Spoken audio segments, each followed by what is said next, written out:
हाँ सर, बताइए आज जो है आप बिहार आए हुए हैं और कहाँ से कहाँ चल कर पहुँचे हैं और आज जो है मोतिहारी की धरती पर इसके विषय में बताइए। मैं परसों पहुंचा बिहार और कल हम लोग भितिहरवा गए थे। भितिहरवा आश्रम से हमने शुरुआत की इस यात्रा की, जो बिहार के करीबन 25 जो जन संगठन है उनके प्रतिनिधियों ने तय किया था। उसके मुताबिक ये यात्रा 12 तारीख से 19 तारीख तक की 7 दिन की यात्रा बिहार के कमिश्नरीओं में और 6 डिस्ट्रिक्टों में घूमकर बिहार चुनाव के बारे में और महागठबंधन के तरफ से प्रचार की एक यात्रा है, लेकिन पॉलिटिकल पार्टी रहित ये जन आंदोलन के लोगों की के सहकार से हो रही यात्रा है। उसका मैंने उसमें एक दरख्वास्त ये की थी कि अगर मैं यात्रा कर रहा हूँ तो मैं चंपारण से शुरुआत करना चाहता हूँ, क्योंकि चंपारण मेरे पूर्वजों की कर्मभूमि है और वहाँ से मैं उनका आशीर्वाद प्राप्त करके करना चाहता हूँ। तो हमने कल भितिहरवा से शुरू किया।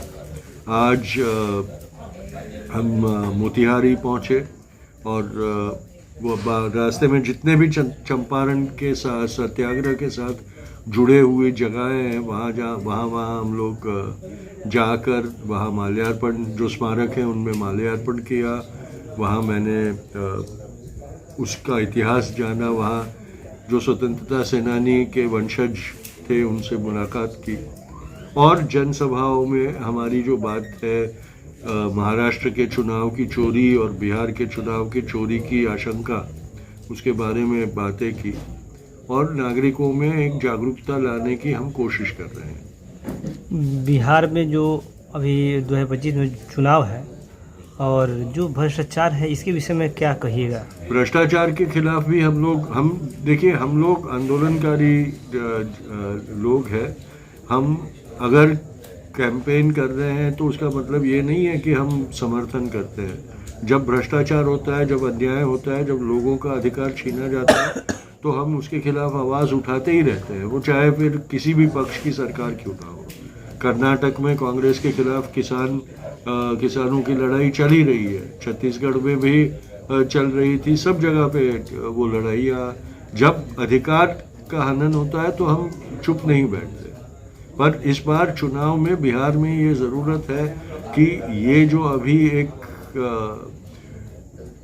सरकार बनी है और 20 साल से यही सरकार जो काम कर रही है, उसके खिलाफ एक दूसरा पर्याय हम उपस्थित करें और उसमें महागठबंधन है। अगर सरकार उनकी बने उसके बाद वो अपना रवैया बदलते नहीं है तो हम उस वक्त उनके खिलाफ भी खड़े हो जाएंगे।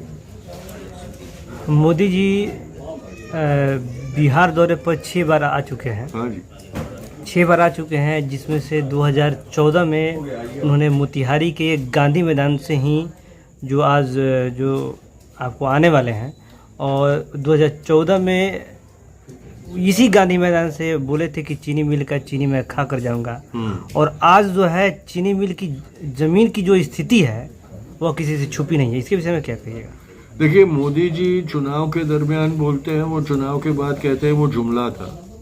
तो अब शायद बिहार के लोगों ने उनको वो चीनी की याद दिलवानी चाहिए कि वो चीनी खाने वाले थे, उसका क्या हुआ, क्या उनको डायबिटीज़ हो गया है, क्या हुआ है कि वो चीनी खाना भूल गए। तो वो ये प्रश्न बिहार की जनता ने उनको पूछना चाहिए जब उनकी रैली में वो नए जुमले कसेंगे, तो ये पुराने जुमलों की याद दिलानी चाहिए और आप लोगों ने ये उनसे सवाल पूछना चाहिए। अब बदनसीबी ये है कि आपके सवाल वो आपको सवाल पूछने नहीं देते और आपके सवालों के जवाब नहीं देते। वो आपको गांधी मैदान से जो लोग आने वाले हैं, कहा जाता है कि लोग अपने से आए हुए हैं और लोग खुद जो है हमको पसंद करते हैं कि इतना भीड़ जो है, इसके विषय में क्या कहिए? तो ज़रूर, अगर वो लोग पसंद करके जाते हैं तो हम बहुत खुश हैं, और अगर लोगों को पैसा दे के लिया जाता है तो भी हम खुश हैं कि गरीबों को पैसा मिल रहा है, खाना मिल रहा है। तो हम तो कहेंगे कि आप 2-4 करोड़ लोग ले आओ और गरीबों की सेवा कर लो, एक दिन का उनको खाना और भत्ता मिल जाएगा तो भी उनकी जीवन में थोड़ा सुकून हो जाएगा। हमें उससे कोई परहेज नहीं है। उनको जितने करोड़ लोग लाने हैं लाएं।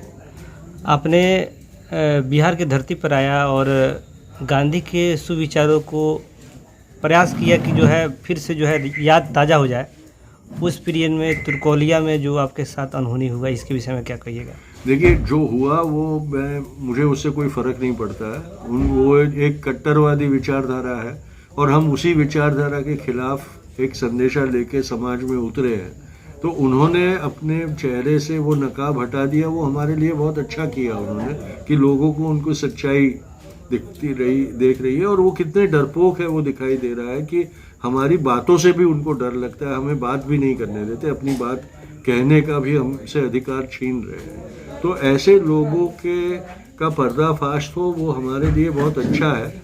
मुझे कोई दिक्कत नहीं है वो मेरा अपमान करे, मुझे बोलने से रोके, लेकिन मैं उनको ये कहना चाहता हूँ कि मैं उस परिवार से हूँ जिस परिवार ने अंग्रेज़ों की भी कभी परवाह नहीं की और अपनी बात की। और चंपारण की धरती पर अगर मुझे चुप करने का प्रयास किया जाएगा तो मैं उससे ज़ोर से बोलूँगा। और मुझे मालूम है कि अगर मुझे चुप कर दिया गया तो मेरी आवाज़ को बुलंद करने वाले लोग चंपारण में अभी जिंदा है। नीतीश कुमार हमेशा जो है पाला बदल देते हैं। हाँ, और इस बार जो है क्या लगता है आपको? अगर वापस वो आना चाहे तो स्वागत है उनका, लेकिन बिहार के लोगों ने ये तय करना है कि इस तरह से जो बदलते हैं वैसे रंग बदलने वाले लोगों को वो कब तक बर्दाश्त करते रहेंगे। आपसे सर आखिरी सवाल, नीतीश कुमार जो है बीजेपी के तरफ जाते हो या महागठबंधन की तरफ आते हो, लेकिन जो है मुख्यमंत्री नीतीश कुमार ही रहते, इसकी वजह क्या रहती है दोनों सरकारों की? मुझे लगता है कि वो जो उनकी विधानसभा में आंकड़ों का हिसाब है उससे होता है। मैं राजनीतिक नहीं हूँ, तो मैं राजनीतिक क्या मजबूरियाँ होती आपके है विचार से उसके बारे में नहीं कह सकता हूँ। ये सारे जो गठबंधन बनते हैं, जो समीकरण बनते हैं, वो कहीं ना कहीं सत्ता के मोह से बनते हैं और सत्ता में टिके रहने के लिए कुछ ना कुछ करना पड़ता है। तो वो सत्ता में रहने वाले लोग जो सत्ता के पक्ष हैं, जो सत्ता की होड़ में लगे हुए पक्ष हैं, वो समझ सकते हैं उसके बारे में। उसमें मैं जो एक सिद्धांतों की लड़ाई लड़ रहा हूँ उसमें उसका कोई पहलू नहीं होता। तो मैं इसमें अगर बात भी करूँ तो वो बेमतलब होगा।